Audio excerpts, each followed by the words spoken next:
பாஜகவுடைய ஐடிவிங்க, அதுவும் அண்ணாமலையினுடைய ஆதரவு ஐடிவிங்க என்னென்ன பேச்சு பேசினாங்க. வெறும் பொய்யா கதை விட்டு இருந்தாரு. 22 தொகுதிகளை நாங்கள் ஜெயிப்போம், நிச்சயமா நீங்க வேணா பாருங்க, கோவையில டெபாசிட் எழுப்பன் திமுக அப்படின்லாம் பேசினாரு. தன்னை மட்டுமே அவர் முன்னிலை பண்றாரு. தான் வின் பண்ணா போதும், தான் விளம்பரப்படுத்தப்பட்டா போதும், தன்னை பற்றியே ஊடகங்களும் மற்றவர்களை பேசணும்னு சொல்லி முன்னிலைப்படுத்தி வச்சிருக்காரு.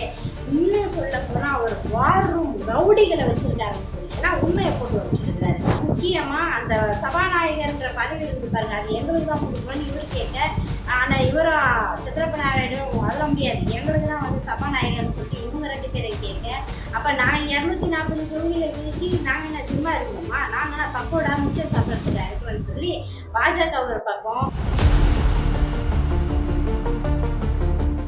புரட்சி பின்னணி சேனலுக்கு அன்பான வணக்கம். பாஜகவினுடைய மாநில தலைவரான அண்ணாமலை போட்டு அடி மேல அடி அடின்னு கொடுத்துக்கிட்டு இருக்கிறாங்க அவருடைய கட்சியை சேர்ந்த சீனியர்களே. வெளியில இருக்கக்கூடிய திமுகவோ காங்கிரஸோ அல்லது கூட்டணி கட்சியினரோ அவரை விமர்சிக்கிறதுன்றது வேறு. அது மட்டும் இல்லாம அதிமுகவோ இல்ல சுயமரியாதை உள்ள கட்சிகளோ அவரை விமர்சனம் பண்ணி பேசுறதுல வேற. வெறும் பொய்யா கதை விட்டு இருந்தாரு. 22 தொகுதிகளை நாங்கள் ஜெயிப்போம், நிச்சயமா நீங்க வேணா பாருங்க, கோவையில டெபாசிட் எழுப்பன் திமுக அப்படின்லாம் பேசினாரு. எழுதி கொடுக்குறேன், கோயம்புத்தூர்ல பாரதிய ஜனதா கட்சி ஜெயிக்கும், எழுதி வச்சு எழுதி கொடுத்துரு. 25% பாஜகவினோட ஓட்டெல்லாம் வரும்லாம் பேசினாரு. சரி, அவர் நிறைய கதை விட்டாருன்னு வச்சுக்கோங்க. அந்த மாதிரி எல்லாம் பேசுனதுனால மாற்று கட்சி நண்பர்களாக அவரை ஏதோ விமர்சனம் பண்ண, அவருடைய சொந்த கட்சிக்குள்ளேயே விமர்சனம் பண்ணியிருக்காங்க. குறிப்பாக தமிழிசை சவுந்தரராஜன் அக்கா பொங்கி எழுந்து பொங்கல் வச்சிருக்கிறாங்க. என்னன்னா, நான் ஐடிவிங்கை எச்சரிக்கிறேன், எதிர்க்கிறேன் அப்படிலாம் பேசியிருக்கிறாங்க. என்னன்னு பார்த்தா இவங்களை வச்சு செஞ்சிருக்குது அதிமுக, அதாவது பாஜகவினுடைய ஐடிவிங்க. குறிப்பா அண்ணாமலை அவர்கள் பயன்படுத்தக்கூடிய அவருடைய ஆதரவாளர்களை இருக்கக்கூடியவங்க தான் வச்சு செஞ்சிருக்கிறாங்க. சும்மா இருக்காம ஆளுநர் பதவியும் போச்சு, அமைச்சர் பதவி ஆசைப்பட்டு இப்போ எம்பி பதவியில் நிற்கிறேன்னு சொல்லி தேர்தலில் நின்று இங்கேயும் தோத்து போயிட்டீங்கன்னு சொல்லி அவங்கள விமர்சனம் பண்ணி எழுதியிருந்தாங்க. பாவம் நம்ம அக்கான்னு சொன்னது அவங்களுக்கு ரொம்ப கோபம் வந்துச்சு. ஏற்கனவே நம்ம தமிழிசை சவுந்தரராஜன் அக்கா என்ன சொல்லிட்டு இருக்காங்கன்னா, தென்சென்னை நாடாளுமன்ற தொகுதி ஒரு நல்ல வேட்பாளரை தேர்ந்தெடுப்பதற்கு எழுதிவிட்டது அப்படின்னு சொல்றாங்க. நாமளும் தான் சொல்றோம், ஒரு நல்ல பிரதமரை தேர்ந்தெடுக்க இந்தியா சில மாநிலங்கள் தவறிச்சு அப்படின்னு சொல்றோம். அதுக்கு என்ன பண்ண முடியும்? தேர்தல் வெற்றி தோல்வி என்பது சகஜம். ஆனா பாருங்க, அக்கா என்ன கதை விட்டுறாங்கன்னா, நான் சேவை செய்வதற்காக தான் வந்திருக்கேன், பதவியெல்லாம் ராஜினாமா பண்ணிட்டு. உங்களோட சேவை என்னன்னு எனக்கு தெரியாதா? அமைச்சர் பதவி வாங்கி சுட்டிட்டு போனா தானே வந்தீங்க. உங்களுக்கு உண்மையிலே சேவை மனப்பான்மை இருந்தா ஏன் எம்பியா இருந்துதான் சேவை செய்யணுமா அப்படின்றது. இந்த மாதிரி விரத்தில் இருக்கும் போது பாஜகவினுடைய அண்ணாமலையினுடைய ஆதரவு ஐடிவிங்க அக்காவுக்கு பாவம் பார்க்க போய் ரொம்ப கோவம் அக்கா அப்படியே பொங்கி எழுந்து படையில் வச்சிருக்கிறாங்க. என்ன சொல்லியிருக்காங்கன்னா, எச்சரிக்கிறேன், நீங்க இது மாதிரி பண்றது சரியில்லை. ஒரு முன்னாள் மாநில தலைவராக நான் நடவடிக்கை எடுப்பேன், ஒழுங்கு நடவடிக்கை எடுப்பேன். தலைவர்கள் சொல்லக்கூடிய கருத்துக்களை மட்டும் நீங்க பதிவு செய்யுங்க அப்படின்னு சொல்லியிருக்கிறாங்க. எதுவுமே விமர்சனம் பண்ணாதீங்க அப்படின்னு சொல்லி. ஆனா உங்க இணையதள வாசிகளை அடக்கி வைக்கலன்னா எனக்கு கெட்ட கோபம் வரும். அதாவது உங்களை ஏதாவது சொன்னா மட்டும் உங்களுக்கு இவ்வளவு கோபம் வருது. பாஜகவுடைய ஐடிவிங்க, அதுவும் அண்ணாமலையினுடைய ஆதரவு ஐடிவிங்க என்னென்ன பேச்சு பேசினாங்க. தமிழ்நாட்டுல எவ்வளவு தலைவர்களை அசிங்கமா பேசினாங்க, அவங்களுக்கு எதிரான கருத்தெல்லாம் பரப்புனாங்க. உங்களுக்கு வந்தா மட்டும் அந்த ரத்தம் அப்படின்னு நீங்க சொன்னீங்கன்னா இப்ப நாங்க என்ன பண்ண முடியும் அப்படின்னு நாமளும் கேட்க தானே செய்வோம். சரி, இவங்க தான் அப்படின்னு பார்த்தீங்கன்னா அறிவுசார் அப்படின்ற ஒரு அமைப்பு பாஜக வச்சிருக்குது பாருங்க. பிரிவுகள் அமைப்புகள் கூட அவங்க எப்படி வச்சிருக்கிறாங்க பாருங்க. அந்த இன்டெலெக்சுவல் டீம்ல கல்யாண சுந்தரவன்றவர் என்ன பேசியிருக்கிறாருன்னா, இந்த பாஜகல எப்போ அண்ணாமலை வந்தாரோ அப்பவே போச்சு, தான் மட்டுமே வளரணும், தன்னை மட்டுமே முன்னிலைப்படுத்திக்கிட்டு அண்ணாமலை இருக்கிறாரு. அவர் டெல்லியில ஒரு டீம் வச்சிருக்கிறாரு. இந்த கிருஷ்ணகுமார், முருகன் போன்றவர்கள், அதே போல பாஜகவினுடைய அண்ணாமலையோட தீவிர ஆதரவாளரான அந்த பிரசாத் ரெட்டியா அவர்லாம் வந்து ரொம்ப இவருக்கு சப்போர்ட் பண்றாரு. அதனாலதான் வந்து இவங்க ரொம்ப ஆடிட்டு இருக்கிறாங்க. தன்னை மட்டுமே அவர் முன்னிலை பண்றாரு. தான் வின் பண்ணா போதும், தான் வந்து விளம்பரப்படுத்தப்பட்டா போதும், தன்னை பற்றியே வந்து ஊடகங்களும் மற்றவர்களை பேசணும்னு சொல்லி முன்னிலைப்படுத்திக்கிட்டு இருக்கிறாரு. இன்னும் சொல்ல போனா அவர் வார் ரூம் ரவுடிகளை வச்சிருக்காருன்னு சொல்லி, ஏன்னா உண்மையை போட்டு வச்சிருக்கிறாரு.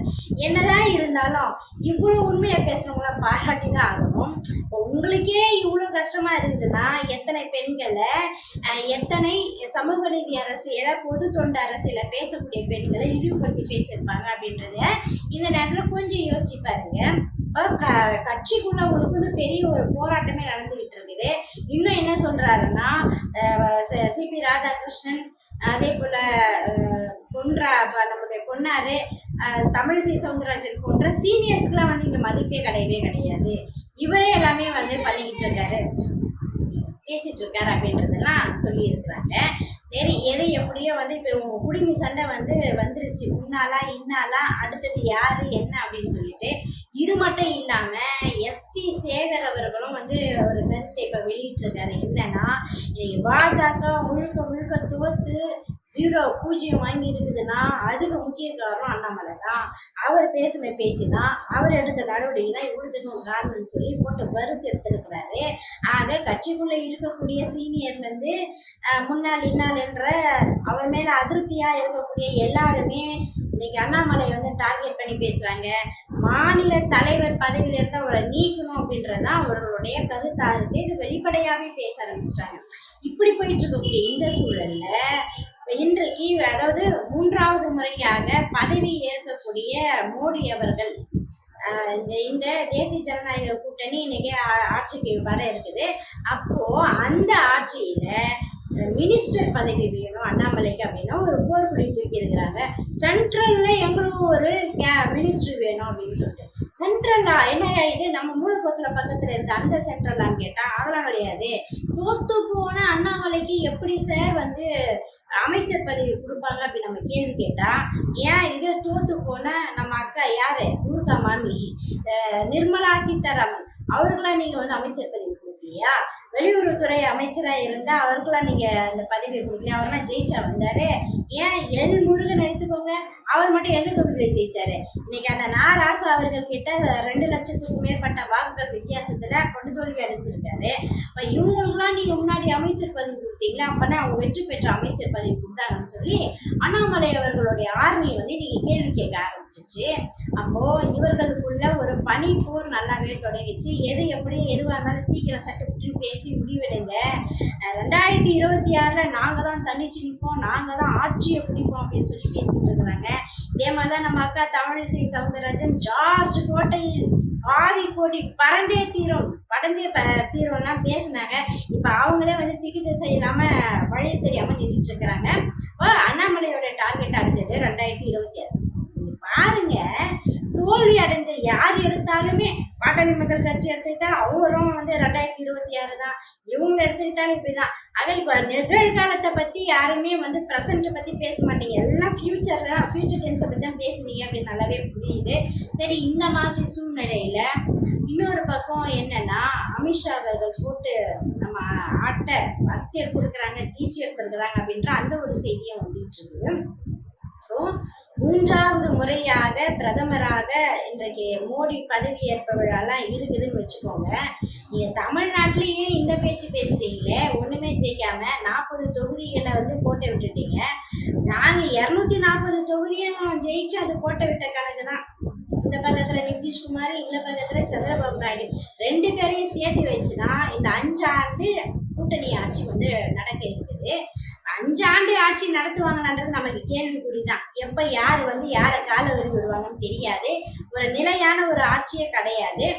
இந்த பக்கம் சந்திரபாபு நாயுடு அவர்கள் வந்து தேசிய ஜனநாயக, அதாவது தெலுங்கு தேச கட்சி, இந்த பக்கம் எடுத்துக்கிட்டிங்கன்னா ஐக்கிய ஜனதா தளம் கட்சியை சேர்ந்த நம்ம நிதிஷ்குமார், இவங்கெல்லாம் தேசிய ஜனநாயக கூட்டணியில் இருந்து 5 வருஷம் இந்த ஆட்சியை எப்படி நடத்த போறாங்கன்றத நம்ம சற்று கொஞ்சம் பொறுமையை தான் பார்க்கணும். ஆனாலும் இப்பவே வந்து இவர்களுக்குள்ளான பிரச்சனை வந்துருச்சு. ஆந்திராவுக்கு சிறப்பு மாநிலன்ற அந்தஸ்தை கொடுக்கணும், 3 கேபினட் அமைச்சரை கொடுக்கணும், 6 அமைச்சரவை எங்களுக்கு கொடுக்கணும் கொடுக்கணும்னு சொல்லிட்டு இவர் சந்திரபாபு நாயுடு கேட்க, இந்த பக்கத்துல நாங்க மட்டும் என்ன உங்களுக்கு வெங்காயத்தொக்கான்னு சொல்லி கேட்டு நிதிஷ்குமார் எங்களுக்கும் வந்து அமைச்சர் பதவி கொடுக்கணும், முக்கியமா அந்த சபாநாயகர்ன்ற பதவி இருக்குது பாருங்க அது எங்களுக்கு தான் கொடுக்கணும்னு இவர் கேட்க, ஆனா இவரும் சந்திரபாபு நாயுடு அதெல்லாம் முடியாது எங்களுக்கு தான் வந்து சபாநாயகர்னு சொல்லிட்டு இவங்க 2 பேரை கேட்க, அப்ப நான் 240 தொகுதியில ஜெயிச்சு நாங்க என்ன சும்மா இருக்கணுமா, நாங்க பக்கோடா மிச்சம் சாப்பிட்றதுக்காக இருக்கணும்னு சொல்லி பாஜக ஒரு பக்கம், அந்த சபாநாயகர் பதவி எங்களுக்கு தான். ஏன்னு கேளுங்க, அந்த சபாநாயகர் பதவின்றது ரொம்ப முக்கியமானது. தனி மனித தீர்மானம் கொண்டு வரதுலேருந்து, ஒழுங்கு நடவடிக்கை எடுக்கிறதுலேருந்து, யாரை சஸ்பெண்ட் பண்ணுறதுலேருந்து, வாக்கு எடுக்கிறதுலேருந்து எல்லாத்தையுமே வந்து சபாநாயகர் தான் முடிவு எடுப்பாரு. எனவே எந்த பதவி எங்களுக்கு தான் அப்படின்னு சொல்லிட்டு பாஜக கேட்குது. சரி, இதெல்லாம் எப்படி இவர்கள் சிந்திச்சு அப்புறம் நாட்டை ஆண்டு மக்களை ஆண்டு மக்களுக்கான உரிமைகளை கொடுக்க போறாங்க அப்படின்றத நம்ம பார்க்க தான் போறோம். இந்த ஆட்சி நிலைக்குமா நீடிக்குமா அப்படின்ற அளவுக்கு தான் இருக்குது. இப்போ தமிழ்நாட்டில் இதுக்கு முன்னாடி நம்முடைய முத்தமிழ் நடிகர் கலைஞர் கூட தான் 90 எம்எல்ஏ சீட்டை வச்சு ஒரு பெரும்பான்மை இல்லாத ஒரு ஆட்சியா, அதாவது நம்பிக்கை எம்எல்ஏ சீட்டை சொல்கிறேன், ஒரு மைனாரிட்டி கவர்மெண்ட் அப்படின்ற அளவுக்கு ஜெயலலிதா அவர்கள்லாம் விமர்சனம் செஞ்சாங்க. ஆனாலும் கூட 5 வருஷம் எந்த விதமான பிரச்சனையுமே இல்லாத காங்கிரஸ் கூட்டணியோட அழகாக ஆட்சி நடத்தினாரு, பல சாதனைகளை செஞ்சார். அவரு வந்து கலைஞர் ராஜதந்திரி, அதாவது அரசியலுடைய புடம் போடப்பட்ட ஒரு தலைவர், அவரால் அதை நடத்த முடியும். ஆனால் இன்றைக்கு இருக்கக்கூடிய நரேந்திர மோடி அவர்களால் இந்த ஆட்சியை வந்து 10 ஆண்டுகள் கொண்டு போக முடியுமான்றத பார்க்கணும். ஏன்னா ஆதிக்கத்திலேயே நின்று நான் சொன்னதுதான் சட்டம் சொல்லிட்டு இருந்தவர், இப்போ அவருடைய சூழ்நிலை எப்படி இருக்குன்னு பார்க்கலாம். சென்ட்ரல் மினிஸ்டர் பதவியை வாங்க போறாரா, இல்லை தமிழ்நாட்டினுடைய மாநில தலைவர்ன்ற பதவியை புழுங்க போறாங்களா அப்படின்றத பொறுத்திருந்தா பார்ப்போம். தொடர்ந்து இது போன்ற கருத்துக்களை எல்லாம் கேட்க நம்முடைய புரட்சி பெண் யூடியூப் சேனலை சப்ஸ்கிரைப் செய்து உங்களுடைய ஆதரவு தாருங்க. நன்றி.